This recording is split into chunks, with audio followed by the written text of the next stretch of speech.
운이 붙는 얼굴은 이곳을 보면 그 사람의 운을 알 수 있다. 매일 아침 거울 속에서 무엇을 보십니까? 늘어난 주름을 보며 한숨만 쉬고 계시진 않습니까? 하지만 얼굴은 단순한 겉모습이 아닙니다. 지난 수십 년간 그대가 품어온 마음의 성적표입니다. 나이 40이면 얼굴에 책임을 져야 한다고 했습니다.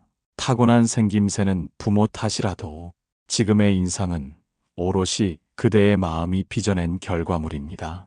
운은 밝고 환한 곳을 좋아합니다. 집안 현관이 깨끗해야 복이 들어오듯 얼굴에도 운이 드나드는 길이 있습니다. 특히 말년 운을 좌우하는 결정적인 한 곳이 있습니다. 이곳이 뚫려야 막혔던 복이 본물 터지듯 들어옵니다.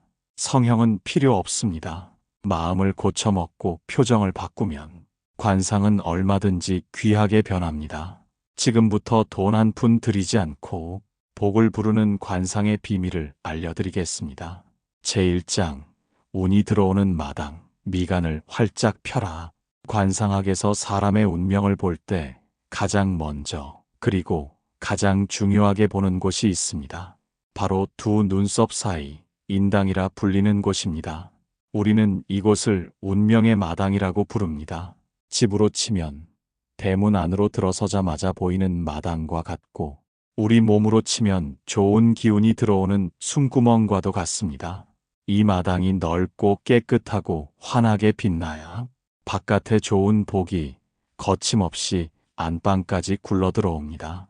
그런데 거울을 한번 자세히 들여다보십시오. 그 중요한 마당에 깊은 도랑이 파여 있지는 않습니까?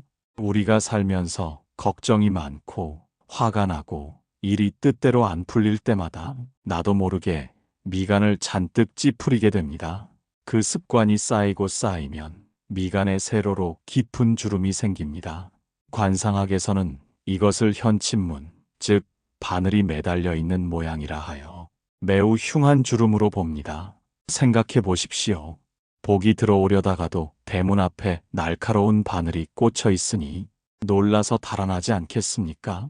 미간을 찌푸리는 것은 내 손으로 복이 들어오는 길을 막고 바리케이트를 치는 것과 다름없습니다. 이곳이 막히면 하는 일마다 꼬이고 사람 관계에서도 자꾸만 불협화음이 생깁니다.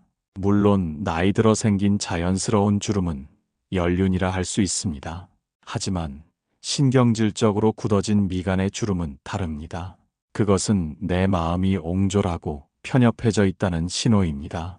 지금 당장 미간에 힘을 빼십시오.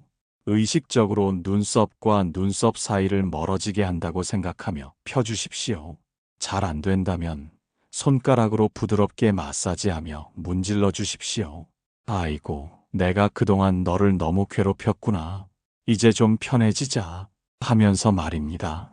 마당이 넓어야 볕이 잘 들고 아이들이 뛰어놀 수 있듯이 우리의 인당이 훤해야 말년의 운세가 훤하게 트입니다. 아무리 화나는 일이 있어도 미간만큼은 찌푸리지 마십시오. 그곳을 펴는 순간 꽉 막혔던 인생의 체증도 함께 내려갈 것입니다. 얼굴의 중심인 이곳이 펴져야 인생도 펴집니다. 제2장, 눈빛이 맑아야 탁한 운을 몰아낼 수 있다. 옛 어른들 말씀에 몸이 1000냥이면 눈이 900냥이라 했습니다. 우리 몸의 모든 기관이 다 중요하지만 그 중에서도 눈이 차지하는 비중이 9할이나 된다는 뜻입니다. 왜 그렇겠습니까?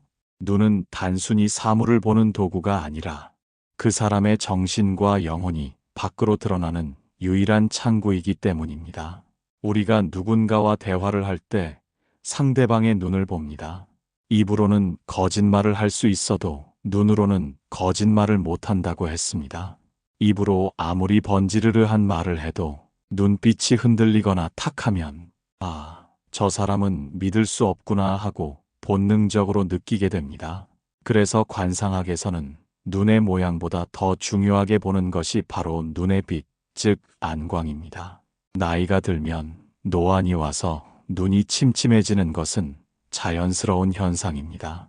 하지만 제가 말씀드리는 것은 시력이 아닙니다. 눈동자에 서린 기운을 말하는 것입니다. 젊어서는 누구나 눈이 맑고 초롱초롱하지만 나이가 들수록 어떤 사람은 눈이 뱀처럼 매섭고 독해지고 어떤 사람은 썩은 동태눈처럼 흐리멍덩해집니다. 왜 이렇게 변하겠습니까?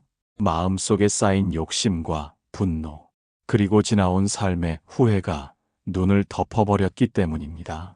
마음이라는 호수가 맑아야 눈이라는 물도 맑은 법인데 평생 남을 미워하고 하나라도 더 가지려고 아등바등 살다 보니 마음의 흙탕물이 눈까지 올라와 시야를 가려버린 것입니다. 운이라는 것은 눈빛을 보고 찾아옵니다. 눈에 핏발이 서 있고 살기가 등등한 사람 곁에는 좋은 사람이 머물 수 없습니다. 무섭고 불편하기 때문입니다. 사람이 떠나면 돈도 떠나고 복도 떠납니다. 반대로 눈빛이 호수처럼 깊고 봄볕처럼 따스한 사람 곁에는 자석에 이끌리듯 사람들이 모여듭니다. 그 온화한 눈빛만 봐도 위로가 되고 마음이 편안해지기 때문입니다. 그러니 거울을 보며 내 눈을 한번 깊이 들여다보십시오. 지금 내 눈에서는 어떤 빛이 나고 있습니까?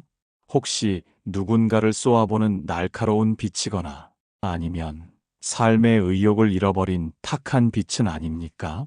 눈빛을 맑게 되돌리는 데는 비싼 영양제나 수술이 필요하지 않습니다. 가장 좋은 방법은 나쁜 것을 보지 않는 것입니다. 남의 허물을 굳이 찾아내려 하지 말고 자극적이고 흉한 장면을 피하십시오. 대신 푸른 하늘을 자주 보고 나무의 초록을 눈에 담으십시오. 그리고 하루에 단 5분이라도 눈을 감고 내 마음을 쉬게 해주어야 합니다. 육신의 눈을 감아야 비로소 마음의 눈이 떠지고 그때 우리 눈의 탁한 기운이 정화됩니다. 맑은 눈은 맑은 운을 부릅니다. 그대가 세상을 아름답게 바라보면 세상도 그대에게 아름다운 복을 선물할 것입니다. 부디 그대의 눈이 노년의 지혜와 평화로 반짝이기를 바랍니다. 제3장 입꼬리는 하늘이 내리는 복을 담는 그릇이다. 관상학에서 눈이 마음의 등불이라면 입은 그 마음을 담아내는 그릇이라고 합니다. 특히 입꼬리는 하늘에서 내려주는 비를 받아내는 그릇의 가장자리와도 같습니다. 우리가 흔히 그 사람 참 복스럽게 생겼다라고 말할 때 대부분은 인매가 시원하고 입꼬리가 살짝 올라간 웃는 상을 두고 하는 말입니다. 그릇을 한번 상상해 보십시오. 그릇이 하늘을 향해 입구가 널찍하게 벌어져 있으면 빗물이든 쌀알이든 무엇이든 넉넉하게 담깁니다. 이것이 바로 입꼬리가 위로 올라간 모양입니다. 반대로 그릇을 엎어놓으면 어떻게 됩니까? 아무리 많은 복을 쏟아부어줘도 다 바닥으로 흘러내리고 맙니다. 이것이 바로 입꼬리가 축 처진 모양, 즉 엎어놓은 배 모양입니다. 거울을 들어 내 입꼬리를 한번 보십시오. 나도 모르게 입을 꾹 다물고 입꼬리가 아래로 처져 있지는 않습니까? 이것은 단순히 나이가 들어 피부가 처진 탓만은 아닙니다. 평소에 불만 섞인 말을 많이 하고 남을 험담하고 한숨을 자주 쉬면 입 주변의 근육이 아래로 당겨져서 굳어버립니다. 불평은 입을 엎어버리는 가장 빠른 지름길입니다. 입꼬리가 처진 사람은 늘 나는 왜 이렇게 되는 일이 없지 하고 신세를 한탄합니다. 하지만 순서가 잘못되었습니다. 일이 안 풀려서 입이 나온 것이 아니라 입을 내밀고 있어서 복이 다 새어나간 것입니다. 복이라는 것은 웃음소리가 나는 곳을 따라갑니다. 소문만 복내라고 했습니다. 웃는 문으로 만 가지 복이 들어온다는 뜻입니다. 재미있는 것은 우리 뇌는 가짜 웃음과 진짜 웃음을 구별하지 못한다는 사실입니다. 기분 좋은 일이 없어도 거울을 보고 억지로라도 입꼬리를 쓱 올려보십시오. 볼펜을 입에 물어서라도 근육을 위로 당겨주십시오. 그러면 신기하게도 우리 뇌는 지금 행복하구나라고 착각하고 좋은 호르몬을 내보냅니다. 그리고 그 밝은 기운이 실제로 좋은 일을 끌어당깁니다. 입은 단순히 밥을 먹는 구멍이 아닙니다. 내 말년의 운명을 담는 가장 중요한 그릇입니다. 돈을 벌려면 지갑을 열어야 하듯 복을 벌려면 먼저 입꼬리를 열어야 합니다. 오늘부터는 억지로라도 입꼬리에 힘을 주어 살짝 올려보십시오. 그 작은 미소 하나가 엎어져 있던 내 인생의 그릇을 바로 세우는 시작이 될 것입니다. 웃으십시오. 그래야 담깁니다. 제사장, 얼굴은 내가 살아온 세월의 정직한 성적표다. 젊은 시절에는 이목구비가 뚜렷하고 피부가 고운 사람이 미인이고 잘생긴 사람 대접을 받습니다. 하지만 나이 60이 넘어가면 잘생기고 못생긴 것의 기준이 완전히 달라집니다. 눈이 얼마나 큰지, 코가 얼마나 오뚝한지는 더 이상 중요하지 않습니다. 그 사람의 얼굴에서 어떤 분위기가 풍겨나오느냐가 진짜 미모를 결정짓습니다. 우리는 나무를 볼 때 그 나무의 나이테를 보며 지나온 세월을 짐작합니다. 비바람을 많이 맞은 나무는 껍질이 거칠고 햇살을 많이 받은 나무는 결이 곱습니다. 사람의 얼굴도 이와 똑같습니다. 주름살 하나, 검버섯 하나가 그냥 생기는 법이 없습니다. 그것은 우리가 지난 60년 넘게 울고 웃고 화내고 참아왔던 모든 감정들이 켜켜이 쌓여 만들어진 인생의 나이테입니다. 거울을 보며 주름이 늘었다고 너무 속상해하지 마십시오. 중요한 것은 주름의 개수가 아니라 주름의 모양입니다. 평생 잘 웃고 남에게 베풀며 살아온 사람은 눈가에 부채살처럼 퍼지는 고운 주름이 자리 잡습니다. 우리는 이것을 웃음주름이라 부릅니다. 이 주름은 보는 사람을 편안하게 만들고 저절로 미소 짓게 만듭니다. 반대로 평생 불평이 많고 심술을 부리며 살아온 사람은 입가에 심술보가 늘어지고 미간에는 깊은 내 천자가 새겨집니다. 이런 주름은 아무리 비싼 화장품을 발라도 가려지지 않습니다. 마음속에 있는 독이 겉으로 굳어진 것이기 때문입니다. 그래서 얼굴은 그 사람이 살아온 세월의 정직한 성적표라고 하는 것입니다. 거짓말을 할 수가 없습니다. 젊어서는 화장으로 감출 수 있었을지 몰라도 늙어서는 그 본바탕이 적나라하게 드러납니다. 도둑질은 속여도 그 사람의 눈빛은 못 속이고 사기꾼이 아무리 선한 척을 해도 그 인매의 비열함은 감출 수 없는 법입니다. 그러니 이제부터라도 우리는 얼굴 경영을 해야 합니다. 지금 내 얼굴이 조금 험하게 늙어가는 것 같다면 그것은 내 마음이 그만큼 험했다는 증거입니다. 누구를 탓하겠습니까? 이제라도 늦지 않았습니다. 오늘부터 마음을 곱게 쓰면 내일 생길 주름은 고운 모양으로 자리 잡을 것입니다. 가장 좋은 관상은 비싼 성형수술로 만드는 것이 아니라 편안한 마음과 선한 생각으로 빚어내는 것입니다. 먼 훗날 누군가 내 영정 사진을 보았을 때 참 곱게 사셨구나, 참 따뜻한 분이셨구나 하고 느낄 수 있다면 그것이야말로 최고의 성공한 인생 아니겠습니까? 제5장, 좋은 화장보다 중요한 것은 얼굴의 빛이다. 나이가 들수록 거울 앞에 앉아 화장하는 시간이 길어집니다. 기미와 검버섯을 가리고 칙칙해진 피부톤을 감추려다 보니 붓을 두껍게 바르게 됩니다. 하지만 아무리 비싼 파운데이션을 바르고 립스틱을 칠해도 흉내낼 수 없는 것이 하나 있습니다. 바로 피부 속에서 은은하게 배어나오는 윤기와 얼굴색입니다. 관상학에서는 이목구비가 자동차라면 얼굴색은 자동차를 움직이는 기름과 같다고 봅니다. 아무리 눈, 코, 입이 잘생긴 고급 세단이라도 기름이 없으면 달릴 수가 없듯이 이목구비가 아무리 뚜렷해도 얼굴색이 어둡고 푸석푸석하면 운이 들어오질 않습니다. 시장에서 과일을 고를 때를 생각해 보십시오. 어떤 사과가 맛있어 보입니까? 껍질에 윤기가 자르르 흐르고 맑은 빛이 도는 사과를 고르게 됩니다. 말라 비틀어지고 거무튀튀한 사과는 거들떠보지도 않습니다. 사람도 똑같습니다. 운이라는 것도 생기가 넘치고 반짝이는 얼굴을 찾아갑니다. 여기서 말하는 좋은 얼굴빛이란 단순히 피부가 하얗다는 뜻이 아닙니다. 까무잡잡하더라도 마치 기름을 발라놓은 것처럼 은은한 광채가 나는 얼굴을 말합니다. 반대로 얼굴에 마른 버짐이 핀 것처럼 푸석하거나 마치 그 흐름이 묻은 것처럼 어두운 그림자가 드리워져 있다면 지금 내 운의 기운이 쇠약해졌다는 위험 신호입니다. 이 얼굴의 빛은 화장품으로 만드는 것이 아닙니다. 오장육부가 편안하고 마음이 즐거울 때 저절로 뿜어져 나오는 오라 같은 것입니다. 속이 편해야 얼굴이 편다는 말이 있듯이 잘 먹고 잘 자고 마음속에 걱정이 없어야 얼굴에 소위 말하는 개기름이 아닌 귀티가 흐릅니다. 그러니 얼굴이 칙칙해졌다고 화장만 덧바르려 하지 마십시오. 그것은 썩어가는 사과에 페인트 칠을 하는 것과 같습니다. 대신 내 속을 들여다봐야 합니다. 내가 요즘 너무 욕심을 부려 속을 끓이고 있지는 않은지, 근심 걱정 때문에 잠을 설치고 있지는 않은지 살펴야 합니다. 마음의 찌꺼기를 청소하고 편안한 마음을 먹으면 신기하게도 다음날 아침 얼굴색부터 달라집니다. 탁했던 잿빛이 사라지고 뽀얀 광채가 돌기 시작합니다. 그 빛이 바로 돈과 사람을 끌어당기는 자석입니다. 최고의 화장은 마음의 평화입니다. 마음이 환하면 얼굴도 환해지고 얼굴이 환하면 그 사람의 앞길도 환하게 열리는 법입니다. 제6장 관상보다 무서운 것이 심상이다.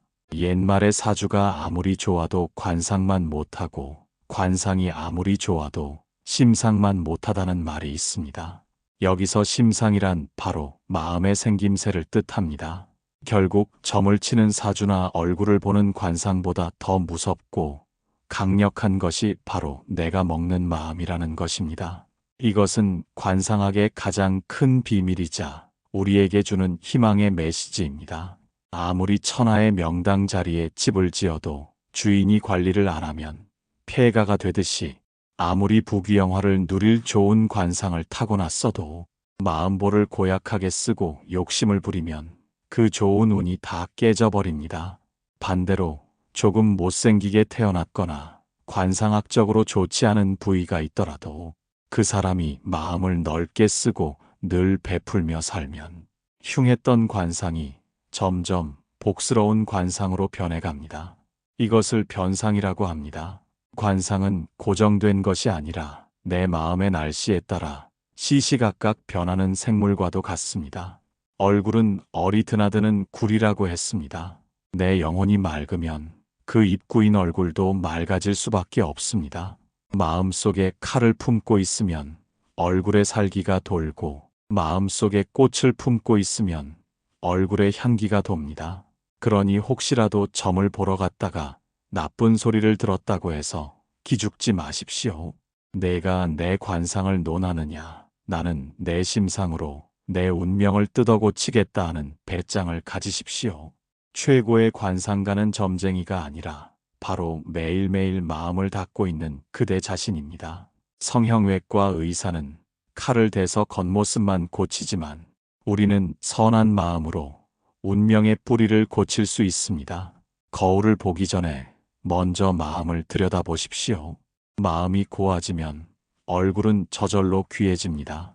그것이 돈 한 푼 들이지 않고 내 팔자를 고치는 가장 확실한 비법입니다. 제7장 날마다 거울을 보며 복을 부르는 연습. 자, 이제 우리는 얼굴이 곧 운명이라는 것을 알았습니다. 아는 것에서 그치면 아무 소용이 없습니다. 몸에 익혀서 내 것으로 만들어야 진짜 내 운이 됩니다. 오늘부터 매일 아침 저녁으로 거울 앞에서 할 수 있는 돈 한 푼 안 드는 개운법을 알려드리겠습니다. 이 작은 습관이 쌓이면 1년 뒤, 10년 뒤 그대의 얼굴은 몰라보게 좋아질 것입니다. 첫째, 아침에 일어나 세수를 하고 거울을 보면 가장 먼저 미간을 펴십시오. 손가락으로 눈썹 사이를 부드럽게 문지르며 마음속으로 주문을 외우십시오. 오늘도 내 인생의 마당에 좋은 복이 가득 들어온다. 찌푸려져 있던 미간을 펴는 순간 꽉 막혀 있던 운의 통로가 뻥 뚫리는 것을 상상하십시오. 둘째, 억지로라도 입꼬리를 귀에 걸듯이 씩 올려보십시오. 기분이 좋아서 웃는 게 아니라 웃어야 좋은 일이 생깁니다. 거울 속의 나를 보고 환하게 웃어주며 이렇게 말하십시오. 참 복스럽게 생겼다. 나는 날마다 좋아지고 있다. 내 귀에 들리는 내 긍정적인 목소리가 뇌를 속이고 그 뇌가 온몸의 세포를 깨워 생기를 돌게 합니다. 셋째, 내 눈을 똑바로 쳐다보고 따뜻한 위로를 건네십시오. 남들에게는 칭찬도 잘하고 위로도 잘하면서 정작 거울 속의 나에게는 얼마나 인색했습니까? 깊어진 주름을 쓰다듬으며 말해 주십시오. 그동안 사느라 고생 많았다. 이만하면 잘 살았다. 너는 참 귀한 사람이다. 내가 나를 귀하게 대접해야 세상도 나를 귀하게 대접합니다. 내 눈빛에 사랑을 담아 나를 바라볼 때 그 눈빛은 맑고 깊은 호수처럼 변합니다. 얼굴은 정직합니다. 사랑을 주면 사랑스러운 얼굴이 되고 미움을 주면 미운 얼굴이 됩니다. 매일 아침 거울을 보는 시간은 단순히 화장을 고치는 시간이 아닙니다. 내 마음을 튜닝하고 내 운명을 조율하는 가장 신성한 의식입니다. 지금 거울을 한번 보십시오. 그리고 활짝 웃어 보십시오. 바로 그 얼굴이 그대의 남은 생을 환하게 비춰줄 등불입니다. 부디 그대의 얼굴에 세월의 흔적 대신 평화로운 미소가, 고단함 대신 넉넉한 여유가 자리 잡기를 바랍니다. 그래서 그대를 보는 모든 사람이 저 사람을 보면 참 기분이 좋다라고 느끼는 살아있는 부처가 되시기를 진심으로 축원합니다.